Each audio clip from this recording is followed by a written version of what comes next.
أنس: بينما كنا جلوس عند النبي صلى الله عليه وسلم إذ دخل علينا رجل لا نعرفه، قال: أين هو ابن عبد المطلب؟ قلنا: ذلك الأبيض الأمهر، أبيض مشرب بحمرة، صلوات ربي وسلامه عليه، إذا تبسم كان وجهه كفلقة القمر. قلنا: ذلك الأبيض الأمهر. فجاءه وقال: يا ابن عبد المطلب، إني سائلك ومشدد عليك السؤال. وكان متكئا فجلس. قال: يا محمد، من الذي رفع السماء؟ قلت: الله. قلت: يا محمد، ومن الذي بسط الأرض؟ قال: الله. قال: ومن الذي نصب الجبال يا محمد؟ قال: الله.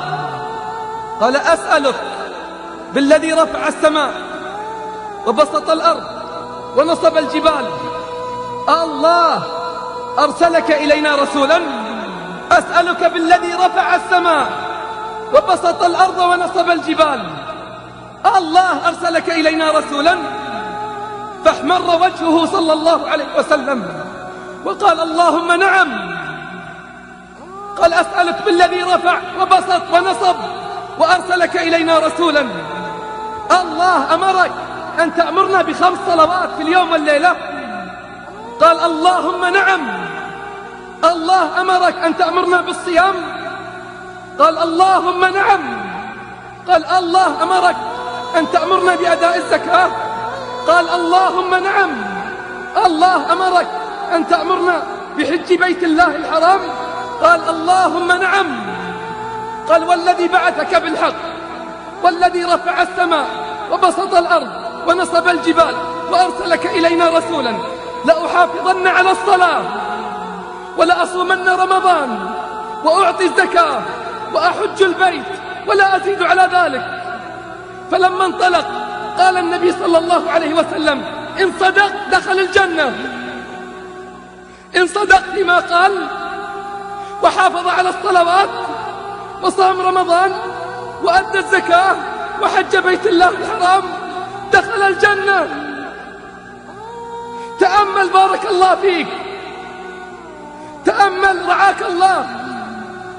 الزكاة قد تسقط في حال من الأحوال إن لم يكن عندك مال، إن لم يكن عندك ما يستوجب الزكاة فلا زكاة عليك.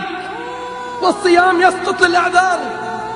ومن كان منكم مريضا أو على سفر فعدة من أيام أخر. الحج لمن استطاع إليه سبيلا. لكن قل لي بالله العظيم، هل تسقط الصلاة في أي حال من الأحوال؟ إذا لو حافظ على صلاته دخل الجنة. في الحديث قال النبي صلى الله عليه وسلم: كان حقا على الله من لقى الله وهو يحافظ على هذه الصلوات أن يدخله الجنة. حق على الله من لقي الله وهو محافظ على هذه الصلوات أن يدخله الجنة. قال أبو ذر: وإن زنى وإن سرق؟ قال: وإن زنى وإن سرق. قال: يا رسول الله، وإن زنى وإن سرق؟ قال: وإن زنى وإن سرق. فأعادها في الثالثة فقال صلى الله عليه وسلم: رغم أنف أبي ذر 5 صلوات من أداهن حيث ينادى بهن كن له نورا وضياء وبرهانا يوم القيامة، ومن ضيعهن فلا يلومن إلا نفسه، ومن ضيعهن فلا يلومن إلا نفسه. أطلت عليكم لكن الحديث خطير والقضية مهمة. أبناؤنا يموتون على غير صلوات،